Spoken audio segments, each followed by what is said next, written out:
সকল বন্ধুদের দেশপুর ব্লগে অনেক অনেক স্বাগত জানাই। তো বন্ধুরা, রোজকার মতন আজকেও আমি চলে এসেছি আপনাদের কাছে নতুন একটা ভিডিও নিয়ে। তো এখন বাজে সকাল ওই 11:15। তো আজকের ব্লগটা বন্ধুরা আমি এখন থেকে শুরু করছি। তো বন্ধুরা, মেয়েদের সকাল মানে কাজের অন্ত নেই, রাতে যতক্ষণ না ঘুমাতে যাব ততক্ষণ। তো রোজকার মতনই যা কাজকর্ম থাকে সেই সব কাজকর্ম আমার অর্ধেক মতন হয়েছে, এখনো অর্ধেক বাকি। অর্ধেক বলতে যেটা হচ্ছে রান্না বাকি। অনেক দিন হয়ে গেল, অনেক দিন ধরে না আমি কন্টিনিউ কোনো ভিডিও দিতে পারছি না। আমার শরীরটা অসুস্থ থাকছে, দ্বিতীয় একটু কাজে ব্যস্ত থাকছি, তৃতীয় আবার নতুন একটা ট্রেনিংয়ে ঢুকেছি নার্সিংয়ে, আর চতুর্থ অপশন হচ্ছে এখন শানের মাধ্যমিক পরীক্ষা স্টার্ট। আর সত্যি কথা বলতে কি, ওই ভিডিও ওই টুকটাকটা আমি করি, ভিডিও এডিটিং করা, পোস্ট করা সম্পূর্ণ শান করে। আমিও শিখে গেছি কিছু কিছু, কারণ সম্পূর্ণ ওর ওপরে তো দায়িত্ব দিলে চলে না, যেহেতু ওর টিউশন যায়, স্কুল আছে, ওই জন্য সম্পূর্ণ দায়িত্ব দিই না। আস্তে আস্তে আমি শিখছি, যখন পুরোটা শিখে যাবো তখন ওকে পুরোটা ফ্রি করে দেবো। তো শানের আজকেও মানে আজকে ছুটি আছে, গতকাল পরীক্ষা ছিল, তো ভাবলাম তাহলে আজকে একটা ভিডিও বানিয়ে নিই। আর ঈশিতা বাড়ি থাকলে ঈশিতাও মানে মোবাইলটা ধরে দেয়, ঈশিতাও আজকে স্কুলে গেছে। চলুন তাহলে বাইরে যাই। আর আজকে রোদটা কিন্তু ভীষণ কড়া উঠেছে। 6:30 7টার সময় দেখি সূর্য মামা উঠে গেছে, তার আগে সূর্য মামা ওঠে, কিন্তু কদিন ধরে মেঘলা মেঘলার জন্য না রোদটা ভালো মানে কড়া ওঠে নাই, কিন্তু আজকে ভীষণ কড়া রোদটা উঠে একদম ঝলমলে করছে একদম। দেখুন বাইরে কি সুন্দর রোদ উঠেছে দেখুন। সকালবেলা এক গাদা জামা কাপড় আমি কেচেছি, আরও কটা ভিজেছি। দেখুন রোদটা, দেখুন কত সুন্দর রোদটা উঠেছে, দেখুন বাইরে একদম ঝকমকে, তাকানো যাচ্ছে না। তো এখন যাব রান্নার দিকে।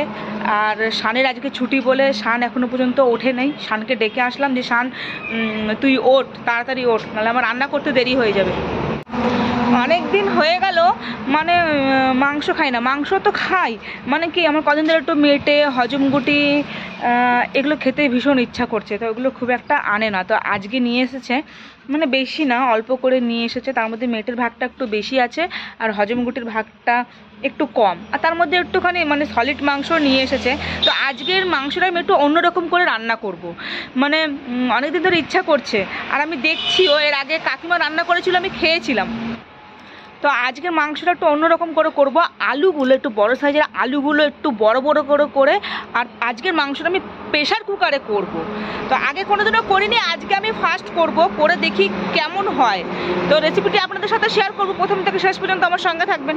চলুন তাহলে রান্নার দিকে। ভাতটা হলে বাইরে করব আমি প্রেশার কুকারে। তো আগে সমস্ত জিনিসগুলো আমি গুছিয়ে নিই। তো মাংস আজকে আনা হয়ে গেছে, আমি দেখাচ্ছি আপনাদের। এই দেখুন মেটের ভাগটা বেশি, এর মধ্যে এই যে হজমগুটিও রয়েছে। তো মাংসটাকে আমি ভালো করে ধুয়ে নিয়েছি, ধুয়ে জল ঝরিয়ে একটা গামলার মধ্যে আমি উঠিয়ে নিয়েছি। তো এটার কাজ আমার কমপ্লিট। এরপর আমি একটু আলু, আদা, রসুন এগুলো সব কিছু গুছানো কমপ্লিট। এই যে এদিকে মায়ের রান্না হচ্ছিল, রান্নাটা হয়ে গেছে, মাংসটা রান্না করলেই হয়ে যাবে। তো এখানে আমি কী কী গুছিয়ে নিয়েছি আপনাদের দেখিয়ে দিই।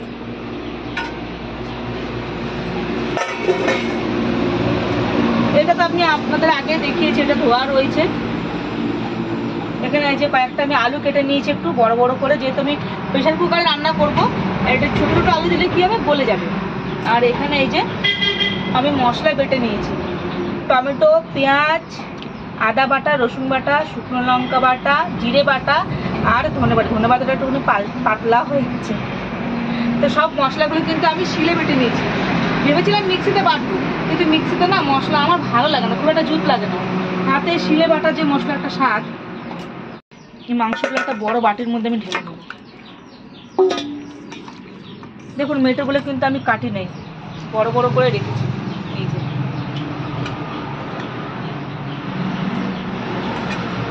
এখানে সমস্ত যে মশলাগুলো রয়েছে একে একে আমি এর সাথে অ্যাড করে মাখিয়ে নেব।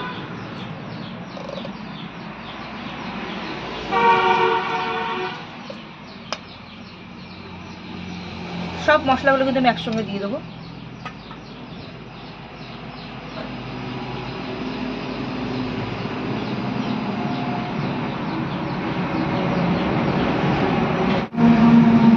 নুন দিয়ে দেবো 1 চামচের মতো, হলুদ গুঁড়ি আর একটুখানি দিয়ে দিই।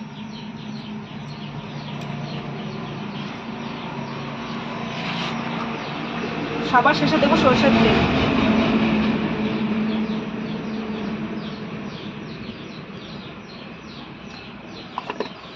ভালো করে আমি ম্যারিনেট করে নেব।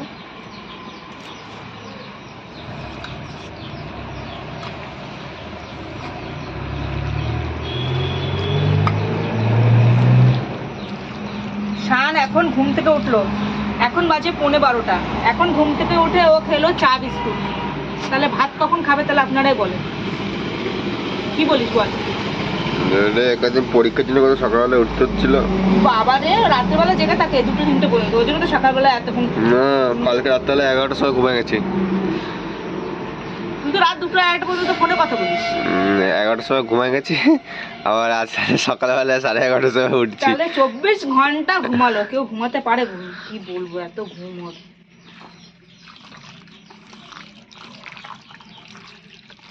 তো ভালো করে কিন্তু মাখাতে হবে, মাখানোটা কাছে কিন্তু মেন।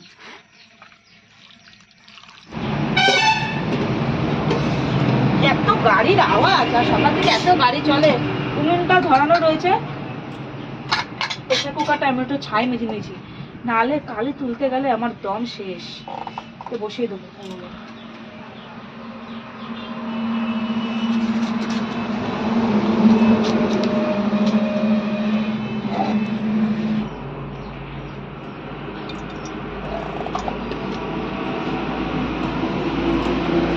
আলু কটা প্রথমে আমি ভেজে নেব, প্রেসার কুকারেই ভাজবো আমি।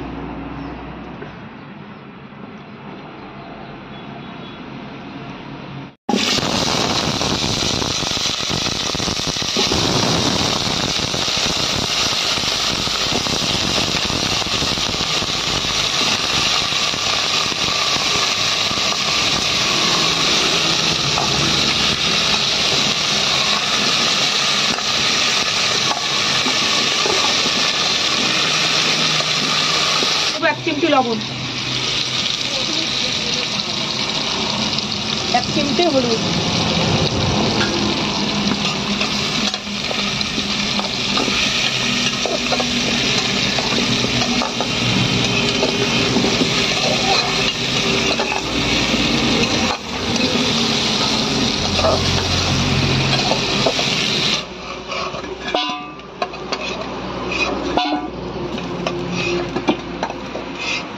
আলু ভাজলে শানের লোভ লাগে।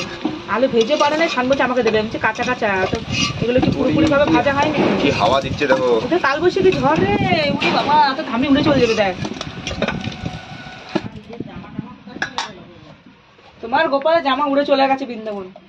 আমি আবারও প্রেসার কুকারের মধ্যে সরষের তেল দিয়ে দেবো।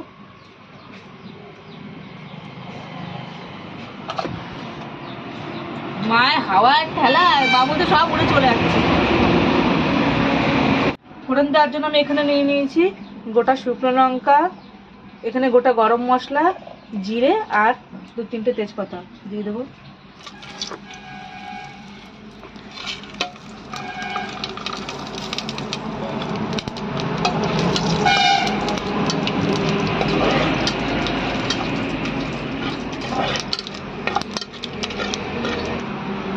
ম্যারিনেট করা মাংসগুলো এবার দিয়ে দেবো আমি।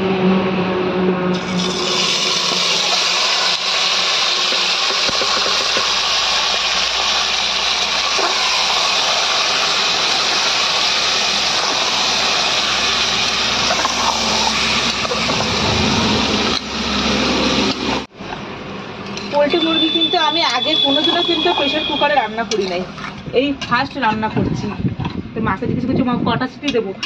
মা বলছে এমনিতেই তো পোলট্রি মুরগি নরম হয়, কষাতে কষাতে অর্ধেক সেদ্ধ হয়ে যায়, একটা সিটি দিলেই যথেষ্ট। সিটি দিয়ে নামে রাখতে হবে।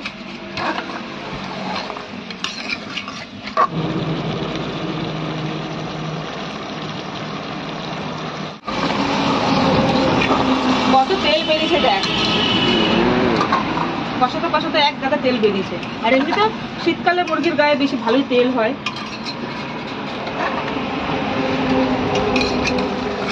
হ্যাঁ, কেমন তেল বেরোচ্ছে সেটা বলা যায়। সেই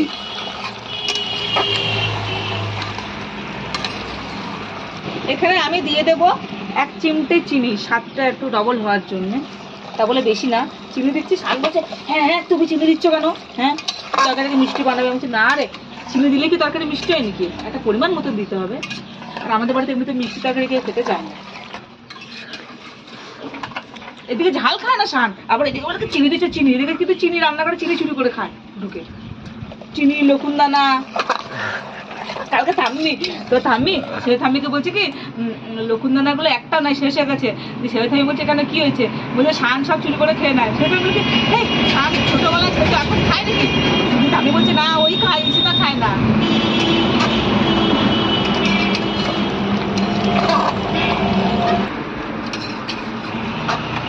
মাংসটা অর্ধেক কষানো হয়ে গেছে, এরপর ভেজে রাখা আলুগুলো আমি দিয়ে দেবো। আলুগুলো দিয়ে আবারও আমি 10 মিনিট কষিয়ে নেবো।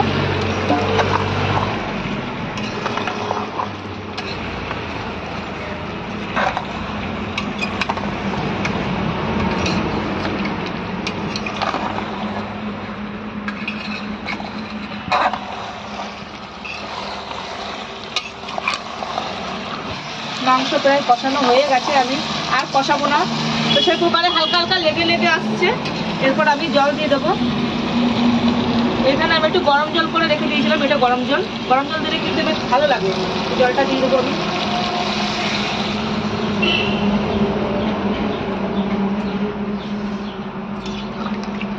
আজকে তরকারিটা কিন্তু একটু ঝোল ঝোল করবো, যেন জলটা একটু বেশি দিচ্ছি। সময় আমি অল্প নুন দিয়েছিলাম, তো এখন জলটা দিলাম বলে আর একটু সামান্য আমি লবণ দিয়ে দেবো। যদি কম পড়ে তাহলে ওই খাওয়ার সময় দিয়ে খেলেই হবে। নুন কম হলে দিয়ে খাওয়া যায়, বেশি হলে সেই জিনিসটা স্বাদ থাকবে না।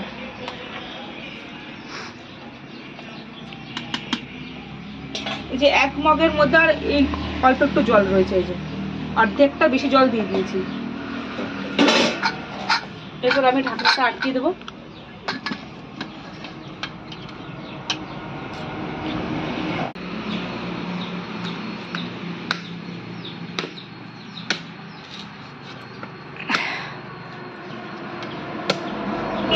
শুটকায় গেছে বলো, একদম চিমসা হয়ে গেছে অনেকদিন। হ্যাঁ নামানো হয় নাই, একদম শক্ত হয়ে গেছে একদম। ঝুনো নারকেল বলে বলো এটাকে। হ্যাঁ ঝুনো নারকেল।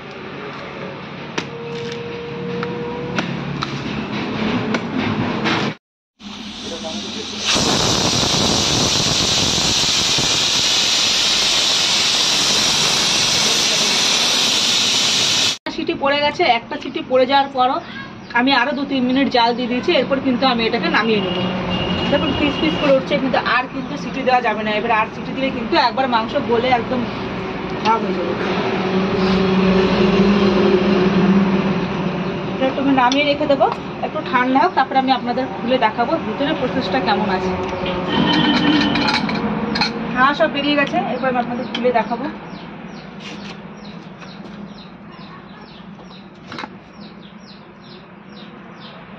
দেখুন কালারটা দেখুন, সেন্টটাও সে খাসি মাংসের মতন সেন্টটা লাগছে। সত্যি বন্ধুরা এত সুন্দর লাগছে কালারটা দেখতে না। খাসির মাংস যেরকম ঝোল হয় ঠিক সেরকমটাই হয়েছে।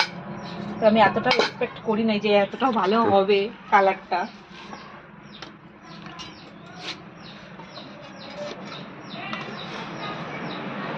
আলুগুলো দেখুন, আলু একটা আমি তুলে দেখি তো সেদ্ধ হয়েছে নাকি। হ্যাঁ একেবারে সেদ্ধ হয়ে গেছে। দেখুন ঝোলের কালারটা দেখুন। ঈশিতা যাওয়ার সময় বলেছে এটা ঈশিতা খাবে, তো ঈশিতা স্কুল গেছে, স্কুল থেকে এসে খাবে, তার জন্য ওর জন্য আমি বাটিতে এটা উঠিয়ে রাখছি। এটা বলছিল শান খাবে, তো দুজনের জন্য এই বাটিতে আমি উঠিয়ে রাখি। বন্ধুরা মাংসের কালারটা কেমন হয়েছে অবশ্যই কিন্তু কমেন্ট করে জানাবেন। আর রেসিপিটি ভালো লেগে থাকলে অবশ্যই বন্ধুদের সাথে শেয়ার করবেন, আর চ্যানেলটিকে তো সাবস্ক্রাইব করবেন। তো আজ আসি, দেখাবো আপনাদের সাথে অন্য কোনো ভিডিও নিয়ে। তো উনুনটা এখন গরম আছে, তাই ভাবলাম প্রেসার কুকারের ঢাকনাটা আমি আটকে উনুনের মধ্যে বসিয়ে রাখবো, খাওয়ার সময় গরম গরম খেতে পারবো।